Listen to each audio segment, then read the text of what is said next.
A woman disguised herself as a maid, just to clean the mansion that legally belonged to her husband.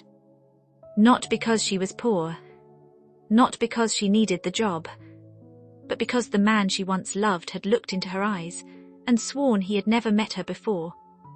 For 3 years he had vanished without a trace. No divorce, no explanation, no goodbye. Then one rainy evening, she saw his face on television, standing beside one of the wealthiest families in the country, smiling, introducing another woman as his fiancée, the same man who had once promised that no amount of money could ever separate them. Everyone believed she was the delusional one. Her marriage certificate had mysteriously disappeared. Their wedding photos had been erased from every cloud account. Even the tiny chapel where they got married claimed no record of their ceremony existed. It was as if someone had rewritten history itself. So she made a decision. If nobody would believe she was his wife, she would enter his mansion as someone no one ever notices. A maid. Invisible. Silent. Forgotten. For weeks she scrubbed floors, washed dishes, polished crystal chandeliers, and listened while the family spoke freely around her, believing servants couldn't hear. Then, one night, she opened a door she had been strictly warned never to enter. Inside wasn't treasure. It wasn't money. It wasn't another woman. It was something far worse. A hidden room, filled with old photographs, birth certificates, medical files, and one faded picture that made the tray fall from her hands, because standing beside her husband was a little boy who looked exactly like him, except the child had died 26 years ago, or at least that's what everyone had been told. At that moment, she realized she hadn't entered the mansion to uncover why her husband abandoned her. She had accidentally walked into a secret his family had buried for decades. A secret powerful enough to destroy every person living under that roof. And from that very second, the people inside the mansion stopped trying to hide the truth. They started trying to make sure she never left alive. And if you're ready for a story that keeps getting darker with every revelation, subscribe and stay with me until the end, because the final truth is far more terrifying than anyone could imagine. The rain had barely stopped when the bus pulled away from the gates of Blackthorn Estate. The mansion stood on the hill like a fortress. 4 stories of white stone, iron gates taller than any man, security cameras watching every corner. To everyone else, it was the home of one of the country's most powerful families. But to one woman, it was the place where her life had been stolen. She lowered her head beneath the plain maid scarf wrapped around her hair. The oversized grey uniform hid her figure. No jewelry, no makeup, no perfume, nothing that could remind anyone of the woman she used to be. Her new identity was simple. Mara Ellison, age 32, widowed, quiet, recommended by an employment agency. Every document was flawless, every answer rehearsed, every lie carefully built around one impossible truth. Because her real name was Selene Ashcroft, and according to the law, she was still married to the man living inside that mansion. As she approached the gate, one of the guards stopped her. First day. She nodded nervously. The guard barely looked at her. He searched her small suitcase. 2 dresses, 1 Bible, a pair of worn shoes, cleaning gloves. Nothing suspicious. He waved her through. Don't wander. Don't ask questions. And whatever happens, stay away from the West Wing. She forced a nervous smile. I understand. But inside, her heart skipped. The West Wing. Someone was already trying to keep her away from something. The head housekeeper greeted her at the front entrance. A stern woman in her 60s named Mrs. Winthrop. Her silver hair was tied into a perfect knot. Her sharp blue eyes missed nothing. She looked Selene up and down. You'll speak only when spoken to. You'll never look the owners in the eyes. You'll enter through the servants' hall. You'll leave before sunrise on your day off. If you're loyal, you'll never have problems. Then she leaned closer. But if you're curious, you won't stay long. Something about the warning didn't sound like discipline.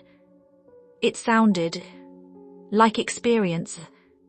As Mrs. Winthrop led her through endless hallways, Selene quietly memorized everything. Hidden staircases, locked corridors, camera positions, security doors. Every detail mattered. Because she hadn't come to clean. She had come for answers. 3 years earlier, she and her husband had been living in a tiny apartment.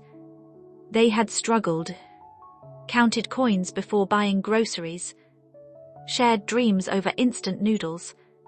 Her husband always laughed. One day, I'll give you a house so big you'll get lost inside. She used to laugh with him. Neither of them knew. He wasn't joking. One afternoon, he kissed her goodbye before work. I'll be home by 6. He never returned. His phone stopped working. His bank account disappeared. His apartment lease was mysteriously cancelled. Police searched. Nothing. Friends searched. Nothing. Weeks became months. Months became years.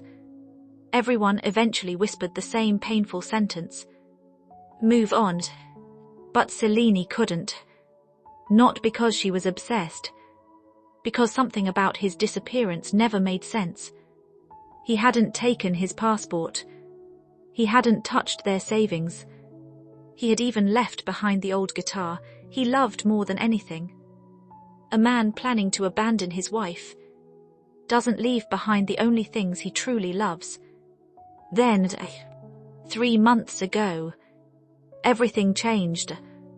She had been eating dinner alone when a television interview interrupted her favorite program. There he is. She froze, standing beside an elegant older couple, wearing an expensive tailored suit, confident, smiling, healthy, alive. The reporter introduced him, Mr. Adrian Blackthorne, the future heir of the Blackthorne family. Selene dropped her spoon. Adrian. No, his name was Noah Mercer. Her husband, the man she'd shared a bed with for 4 years. The man who had vanished. She rushed to the television station the next morning. Nobody believed her. She showed old photographs. The digital files had somehow become corrupted. She searched her cloud storage. Gone. She opened the drawer where their marriage certificate had always been. Missing. Even the backup copy. Gone. Someone hadn't simply erased her husband. Someone had erased their entire marriage. When she confronted him after a charity event, everything inside her shattered. She stood only a few feet away. Noah. He turned slowly. His eyes met hers. For one heartbreaking second, she saw recognition, fear, then nothing. I'm sorry. I think you've mistaken me for someone else. His voice was calm, polite, cold, as though she were a complete stranger. Before she could reach him, his bodyguards dragged her away. The newspapers called her an unstable stalker. The internet mocked her. Even the police warned her to stay away from the Blackthorne family. That was the day she stopped asking for help and started planning. Back in the present, Mrs. Winthrop assigned her a tiny room in the servants' quarters, barely large enough for a bed. One small window, one wooden wardrobe, one cracked mirror, nothing more. Selene unpacked silently. After Mrs. Winthrop left, she reached into the false bottom of her suitcase. Inside, hidden beneath folded clothes, was a tiny velvet box. She opened it carefully. A simple silver wedding ring rested inside, the one Noah had slipped onto her finger on a snowy winter afternoon. She had never taken it off willingly. She only removed it now, because walking into her husband's home wearing his wedding ring would have gotten her killed before sunset. She kissed it gently, then whispered through tears, "I don't know who you are anymore, but I know the man I married, and if he's still somewhere inside you, I'm bringing him home." Her first week passed quietly. She became invisible, exactly as servants were expected to be. She polished furniture while family meetings happened nearby. She served tea without anyone learning her name. She learned something important. Everyone inside Blackthorn Estate feared one person. Not Adrian. His father, Magnus Blackthorn, the family patriarch. Even grown men lowered their voices when he entered a room. Even servants stopped breathing until he passed. The mansion didn't belong to Adrian. It belonged to Magnus, and Magnus ruled it like a prison. Then came the first crack in the perfect image. Late one night, as Selene carried fresh towels upstairs, she heard shouting echo through the hallway. A man's voice, angry, desperate. "You lied to me my whole life." Another voice answered, cold, controlled. "You'll do exactly as this family tells you. You don't have a choice." Selene slowly stepped closer. The door wasn't fully closed. Through the narrow opening, she saw him. Adrian. Or Noah. His face was pale, his fists clenched. Standing opposite, an older man with piercing grey eyes. Magnus Blackthorn. Before Selene could hear another word, a heavy hand landed on her shoulder. She nearly screamed. Mrs. Winthrop. The old housekeeper stared at her with genuine fear. Not anger, fear.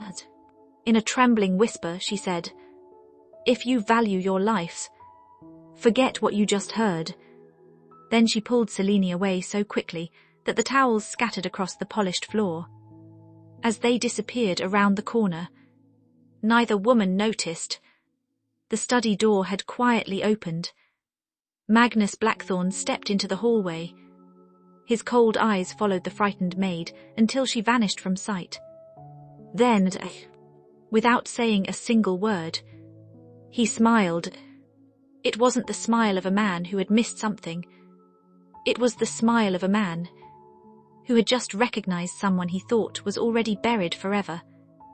Magnus Blackthorn didn't call for the guards. He didn't question the frightened maid. He simply watched Selene disappear down the corridor, as though he had just seen a ghost. Then he quietly closed the study door. Inside, Adrian stood frozen. "What is it?" Magnus slowly pulled the curtains shut. "Nothing. But from now on, every servant is searched before they leave this house." Adrian frowned. Because one maid dropped a few towels, Magnus stared at him with eyes that carried decades of secrets. "I don't repeat myself." For a brief moment, something dark crossed Adrian's face, almost as if he were growing tired of being ordered around. That night, Selene couldn't sleep. Mrs. Winthrop's terrified warning kept replaying inside her mind. Forget what you heard. Not forget what you saw. What had Adrian said that frightened the old housekeeper so much? She had cleaned homes for undercover investigations before. Fear has a language. Mrs. Winthrop hadn't been protecting the family. She had been trying to protect Selene. The next morning, the mansion felt different. Every hallway had an extra security guard. The servants whispered. No one smiled. One young gardener quietly muttered, "They're looking for something." "What happened?" another maid asked. He shook his head. "They never tell us. They just make people disappear." Selene looked up. "What do you mean?" The gardener immediately regretted speaking. "I said nothing." He walked away so quickly. It was obvious he wasn't afraid of gossip. He was afraid of being overheard. Later that afternoon, Mrs. Winthrop handed Selene a silver tray. "The East Library. Tea for Mr. Adrian." Selene's hands trembled. This would be the closest she'd been to her husband in 3 years. She rehearsed every emotion. No tears, no anger, no recognition. Just another invisible maid. The library door stood open. Adrian sat alone beside a fireplace. Stacks of old journals surrounded him. He looked exhausted. Not like a billionaire. Not like a powerful heir. Like a prisoner. Selene entered quietly. As she poured his tea, his eyes briefly met hers. Then, something impossible happened. His hand froze halfway toward the cup. He stared at her for several long seconds. His breathing became uneven. A single sentence escaped his lips, barely louder than a whisper.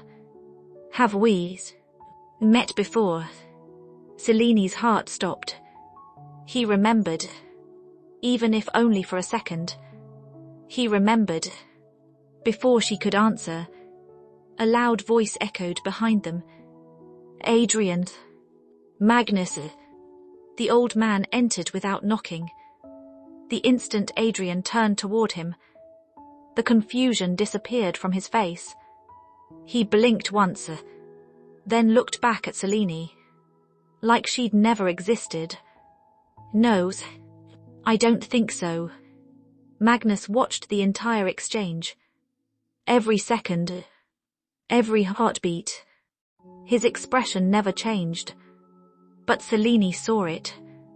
His fingers tightened around his cane. He had noticed Adrian's hesitation, and he didn't like it.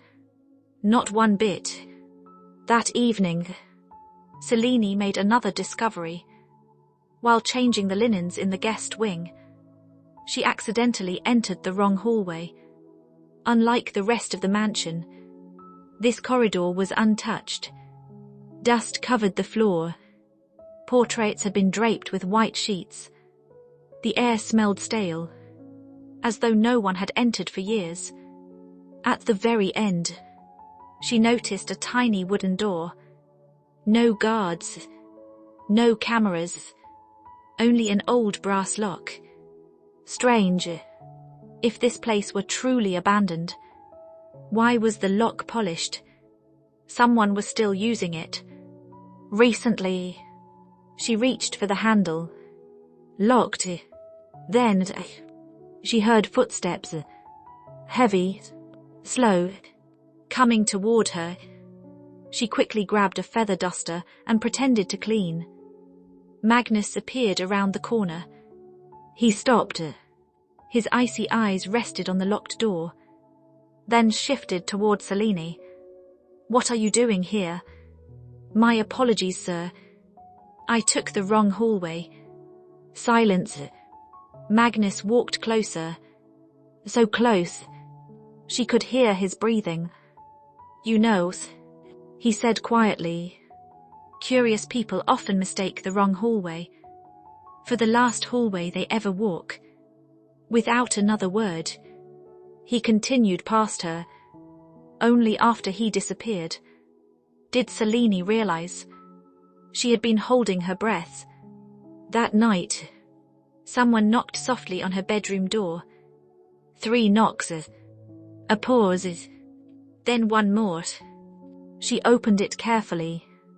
Mrs. Winthrop stood outside, looking over both shoulders. Hurries. No one can see me. She entered and locked the door.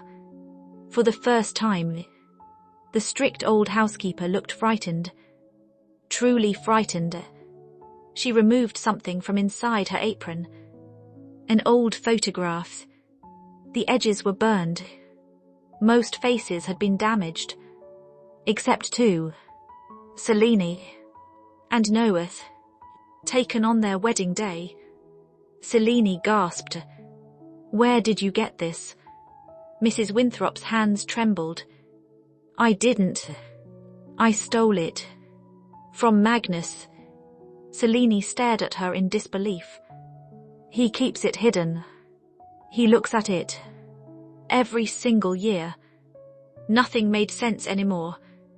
If he wanted our marriage erased, why keep this? Mrs. Winthrop's eyes filled with tears.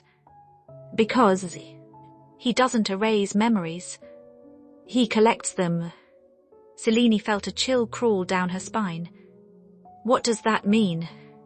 Mrs. Winthrop looked toward the bedroom window, as though afraid someone might be listening. Then she whispered, 26 years ago, a little boy disappeared inside this house. The newspapers said he drowned. The family held a funeral. But there was one problem. There was never a body. Selene's pulse quickened. The photograph from the hidden room. The little boy. He wasn't dead. Mrs. Winthrop continued. I've worked here for 38 years. I've buried pets. I've buried family secrets. I've buried people. But I've never buried that child. The room fell completely silent. Then the old woman grabbed Selene's wrist so tightly it hurt. If you truly love the man you came here for, you have to stop searching. Because the deeper you dig, the more you'll realize. Your husband was never brought into this family. He was. Mrs. Winthrop suddenly stopped speaking. Her eyes widened. She wasn't looking at Selene anymore. She was staring at the bedroom mirror. Selene slowly turned around. Written across the fogged glass, in words that hadn't been there a second earlier, were 6 chilling words. She knows who you really are. Before either woman could react, the bedroom lights went out, and somewhere in the darkness, someone began, slowly clapping. Before we uncover what's really hiding inside Blackthorn Estate, if you're enjoying this story, take 1 second to like this video and subscribe. Trust me, the next reveal changes everything. The lights flickered back on. The slow clapping stopped. Silence swallowed the room. Selene spun toward the door. No one. She looked beneath the bed. Nothing. The wardrobe stood open. Empty. Whoever had been inside had vanished within seconds. Mrs. Winthrop hurried to the mirror. The words were still there. She knows who you really are. The old housekeeper grabbed a towel and desperately wiped the glass. The letters refused to disappear. They wrote it from the other side. She whispered. Selene stared at her. What do you mean, the other side? Mrs. Winthrop didn't answer. Instead, she did something far stranger. She pulled the entire mirror off the wall. Behind it, there was a narrow opening, just wide enough for a person to crawl through. A hidden passage. Selene's heartbeat thundered. Someone has been watching this room. Mrs. Winthrop nodded. For years. The passage stretched through the walls of the mansion like veins. Tiny peepholes overlooked nearly every bedroom, every office, every hallway, even the dining rooms. No wonder Magnus always seemed to know everything. The mansion itself was spying on its own family. Selene followed the narrow tunnel until they reached an old wooden platform overlooking Magnus's private study. Voices echoed below. Magnus wasn't alone. Adrian stood opposite him. His face was pale with anger. "I can't keep living like this." Magnus calmly poured himself a drink. "You don't have a choice. I deserve the truth." "No, you deserve obedience." Adrian slammed his hand against the desk. "My memories keep coming back. I remember another house. I remember another name. I remember." He stopped. His breathing became uneven. "I remember someone crying." Magnus slowly walked closer. His voice became almost gentle. "Those memories aren't yours. They belong to a frightened child. I made you into a man. I gave you this family. I gave you this name. I gave you everything." Adrian looked directly into his father's eyes. "No, you took everything." Selene covered her mouth to stop herself from gasping. Her husband wasn't pretending. He truly didn't know who he was. Someone had stolen his identity. After Adrian stormed out, Magnus remained alone. He unlocked the bottom drawer of his desk, then removed a leather journal. Its pages were yellow with age. He whispered quietly to himself, 26 years, and the experiment is finally collapsing. Experiment. Selene's blood ran cold. Magnus began writing. Subject continues recovering suppressed identity. Additional intervention may become necessary. Primary witness has infiltrated the estate. Prepare phase 2. Subject. Not son. He wasn't writing about Adrian like family. He was documenting him, like a laboratory project. Suddenly, a floorboard beneath Selene cracked. The sound was tiny, but Magnus stopped writing immediately. Silence. He slowly looked upward, straight toward the hidden passage. Mrs. Winthrop grabbed Selene's hand. "Run." The two women crawled through the darkness as fast as they could. Behind them, they heard something terrifying. The hidden door opening. Magnus knew about the passage. He was inside it, following them. The tunnel became a maze. Left, right, down narrow stairs. Another turn. Footsteps echoed behind them. Never rushing, never slowing, just walking, as if he already knew. There was nowhere to escape. They burst into the laundry room and pushed the hidden panel shut. Both women struggled to breathe. The footsteps stopped. Complete silence. Then, 3 slow knocks. From inside the wall. Knock, knock, knock. Magnus wasn't trying to get out. He wanted them to know. He knew exactly where they were. The next morning, Mrs. Winthrop was gone. No goodbye. No explanation. The servants claimed she'd retired overnight. Selene knew they were lying. Mrs. Winthrop would never abandon her. She searched the tiny bedroom. Everything had been cleaned, except one thing. Beneath the mattress, she found a brass key. Tied to it, a tiny paper label. West Wing, room 113. The place every servant had been forbidden to enter. That night, a violent thunderstorm rolled across the estate. Lightning flashed through the stained glass windows. Security guards gathered near the front entrance because of the power outages. For the first time, the West Wing stood unguarded. Selene slipped inside. The hallway was colder than the rest of the mansion. Dust covered the floor. Yet, fresh footprints led toward room 113. Someone had entered only minutes earlier. She unlocked the door. It creaked open. Inside wasn't a bedroom. It was a nursery, perfectly preserved. Tiny wooden horse, children's books, a rocking chair still moving slightly, as though someone had just stood up. On the walls, hundreds of photographs. Every single one showed the same little boy, the child from the hidden room. But something caught Selini's eye. One photo showed the boy at about 6 years old, standing beside a younger Magnus. Another showed him at 8, another at 10. Then, nothing. The photographs simply stopped, as if the child had disappeared from existence. She noticed a large family portrait above the fireplace.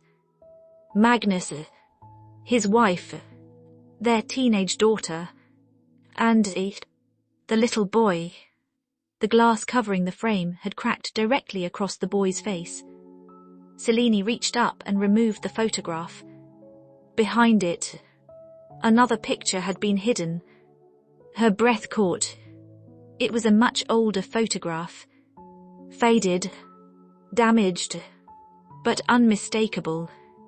A young couple, holding a newborn baby. Written on the back, in faded ink, "To our beloved son Noah, never let anyone take your name." The room spun.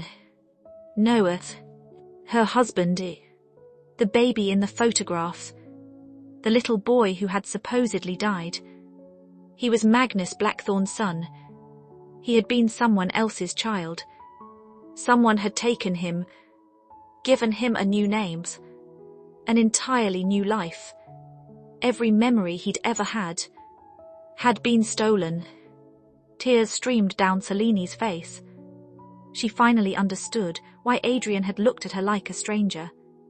Because somewhere between childhood and adulthood, someone had erased Noah Mercer from existence and replaced him with Adrian Blackthorne. But before she could process the truth, she heard the nursery door quietly lock behind her. A calm voice echoed through the dark room. "You've finally found the beginning." Selini turned slowly.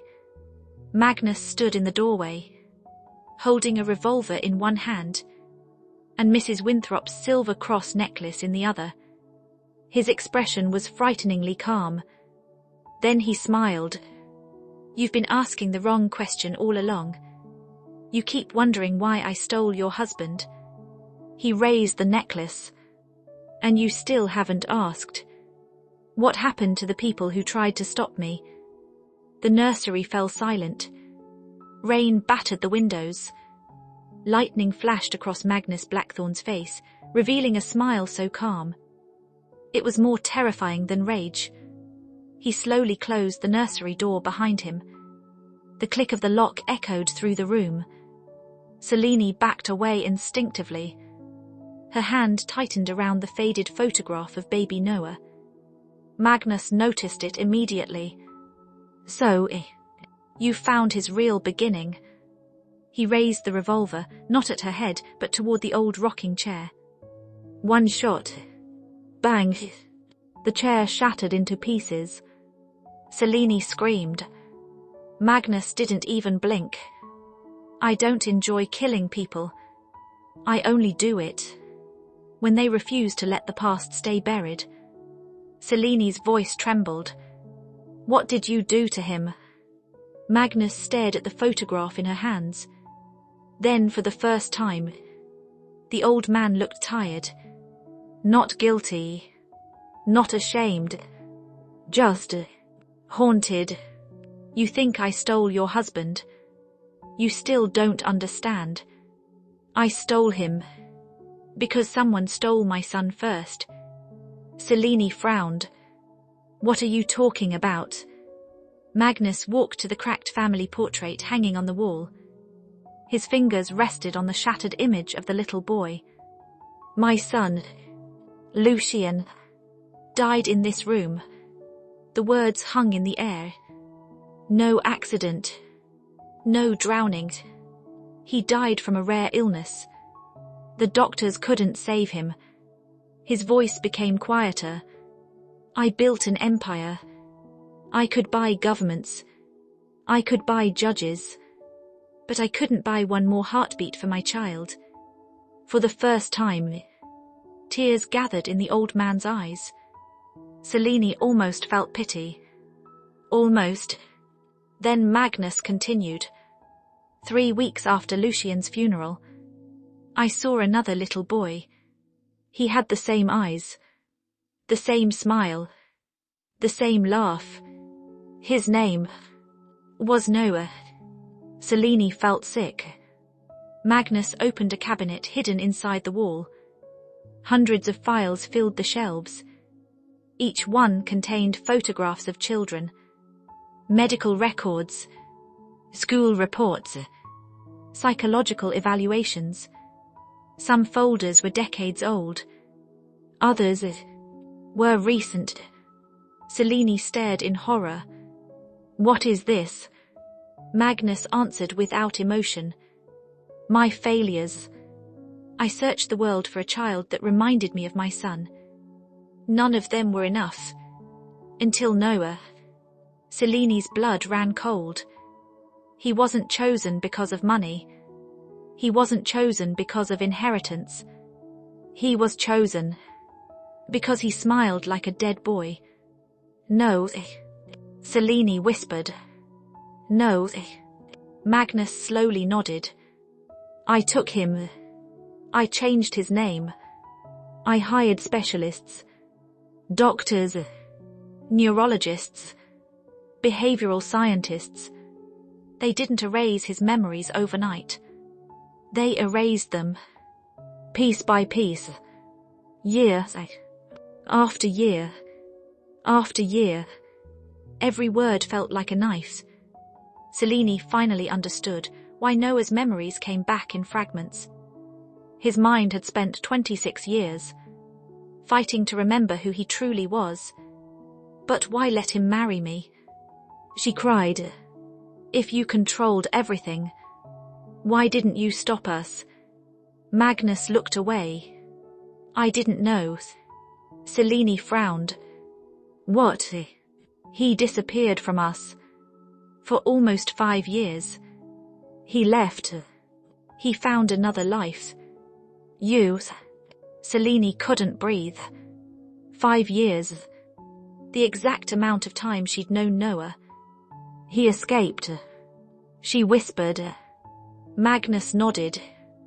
For the first time since childhood, he became Noah again.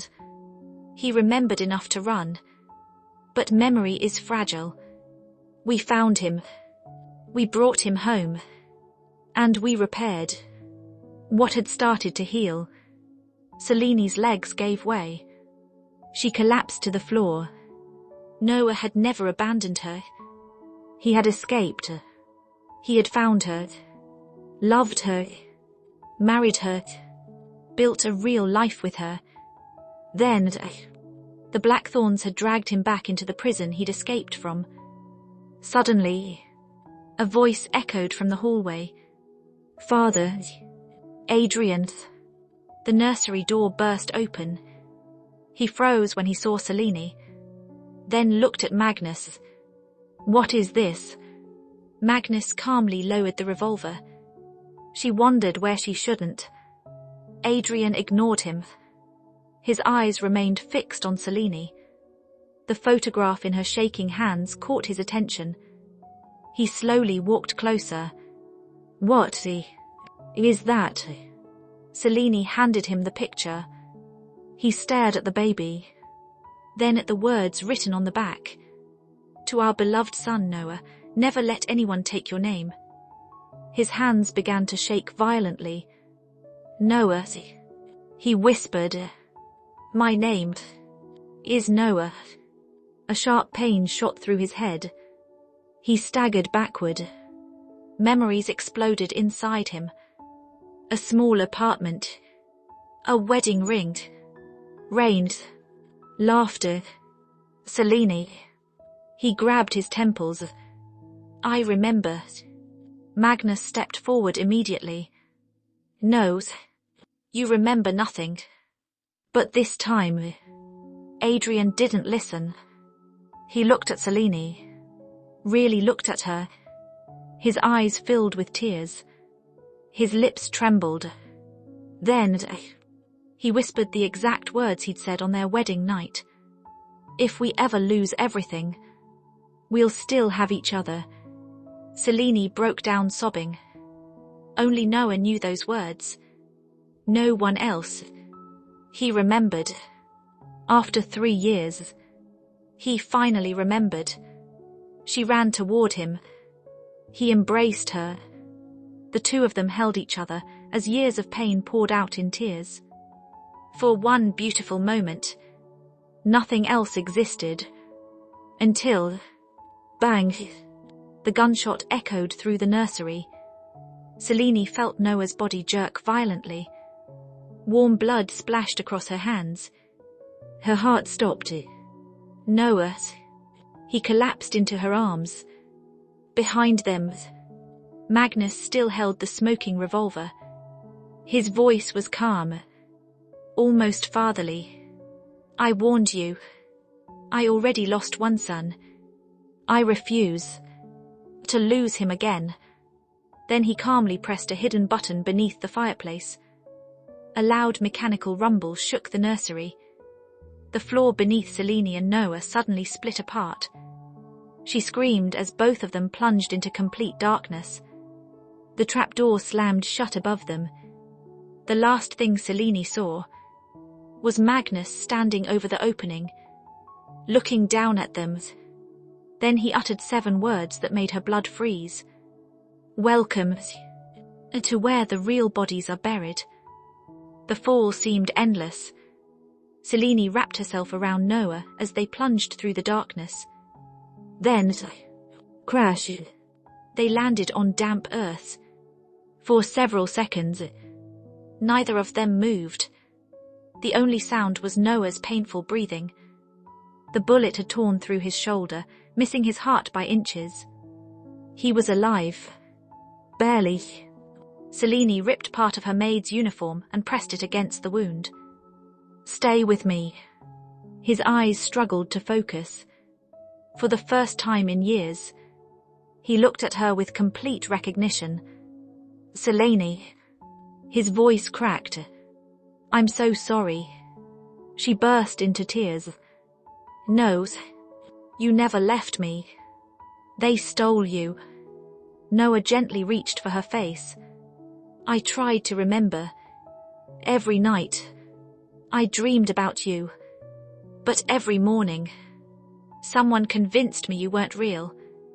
Those words broke what was left of her heart. A flash of lightning slipped through cracks in the ceiling. The underground chamber slowly came into view. It wasn't a graveyard. It was something far worse. Rows of steel filing cabinets stretched into the darkness.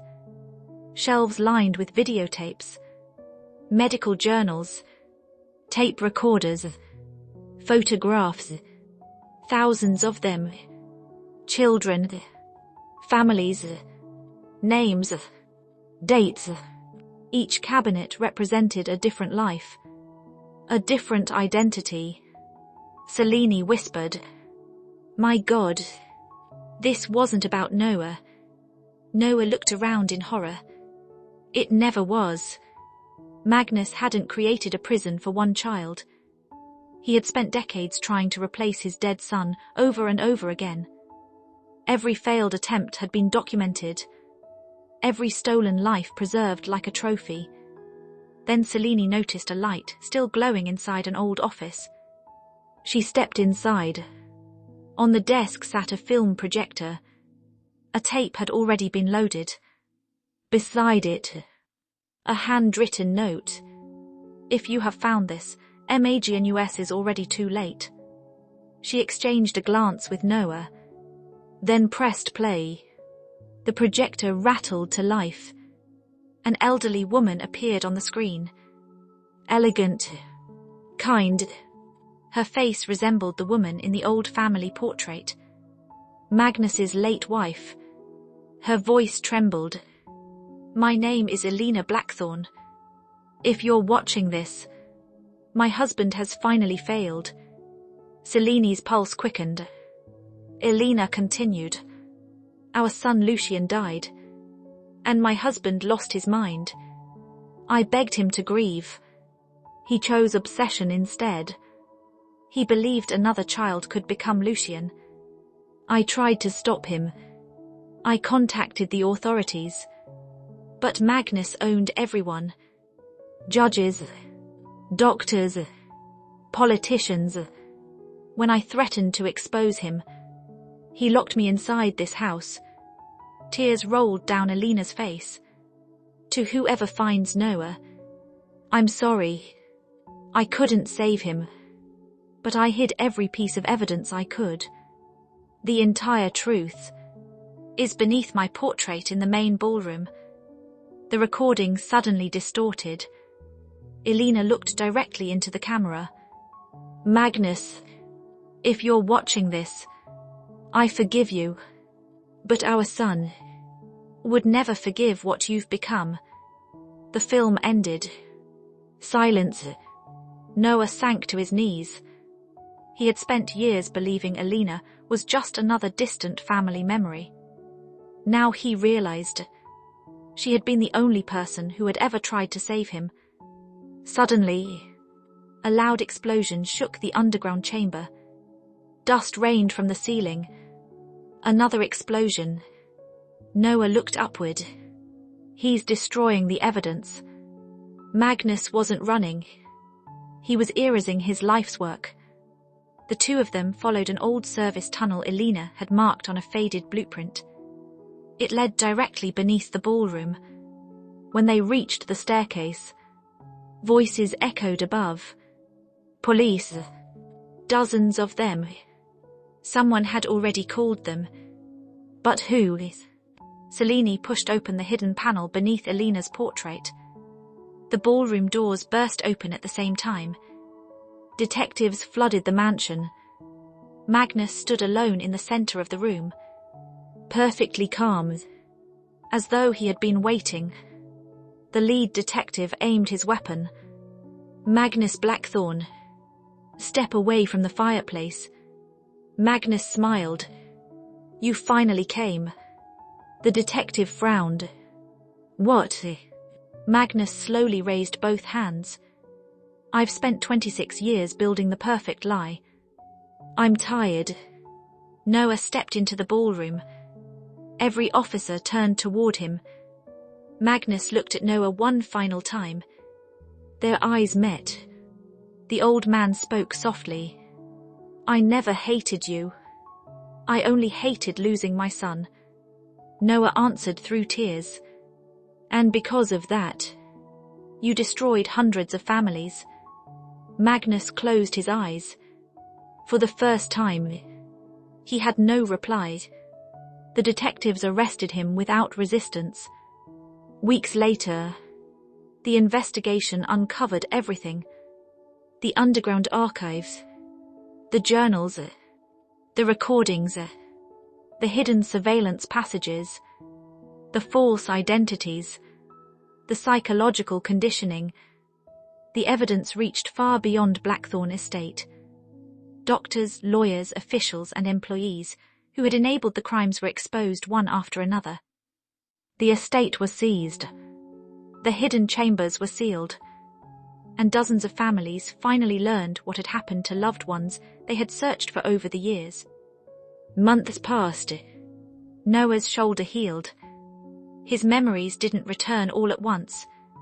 Some came through dreams, others through familiar songs. The smell of Selene's cooking, the sound of rain against a window, a worn silver wedding ring. Each memory was another piece of the man he had always been. One evening, they returned to the small chapel where they had married years before. This time, the records still existed, because the evidence hidden beneath Blackthorne Estate had restored the legal documents that proved Noah Mercer and Selene Ashcroft had always been husband and wife. The minister placed their hands together once more, You already made these vows once. But today, you remember them. Noah slipped the same silver ring back onto Seleni's finger. His voice trembled. If we ever lose everything, we'll still have each other. She smiled through tears. This time, no one will ever take your name again. As they walked out of the chapel, the camera slowly pulled away. Far in the distance, Blackthorn Estate stood empty. Its windows were boarded, its gates permanently chained shut. But inside the abandoned nursery, the cracked family portrait still hung on the wall. For the first time in 26 years, morning sunlight shone directly across the shattered image of little Lucien. Not as a replacement, not as an obsession, but as a quiet reminder of the terrible cost of refusing to let grief become acceptance. If this ending caught you completely off guard, then you're exactly the kind of viewer this channel was made for. Subscribe now, because the next story begins with a mystery even more chilling than this one.